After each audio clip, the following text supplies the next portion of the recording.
Dobar dan, ja sam Teja Juhić, učenica sam 8. razreda osnovne škole Me i članica učeničke zadruge Agava. Naša škola nalazi se na južnoj strani Marjana, odmah nasuprot Muzeja hrvatskih arheoloških spomenika, a učenička zadruga Agava nosi ime po ljekovitoj biljci koja krasi padine Marjana.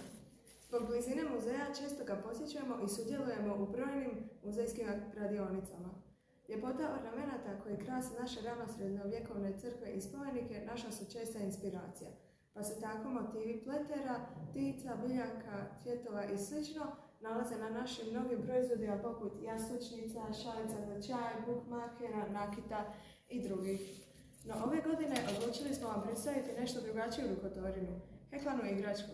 Sve su ove igračke nastale heklanjem, odnosno kukićanjem, a ja ću vama sada pokazati kako je nastala ova slatka pčelica. Zove se Maja, naravno. Za izradu su nam potrebne žuta vuna, crna vuna, bijela vuna i roza vuna, kukica broj 4, pamuk za punjenje te dugmad za oči.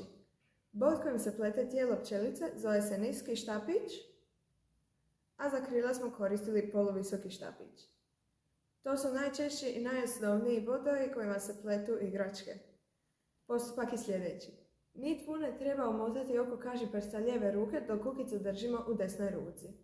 Kukicu provlačimo kroz obje niti očice te s njom zahvatimo nit vune omotane na prstu te je provlačimo kroz obje niti očice i tako smo dobili novu očicu i nastavljamo redom dalje.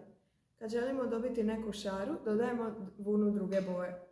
Na kraju smo na tijelo igračke ušili krila koja se heklaju bodom poluvisoki štapić, zakačili dugmad za oči, zašili ticala, obraze te usta, stavili deklaraciju proizvoda, napunili igračku pamukom i zatvorili ovu rupu što nam je preostala. I to je to. Moja pčelica spremna je za igru, a i ja sam.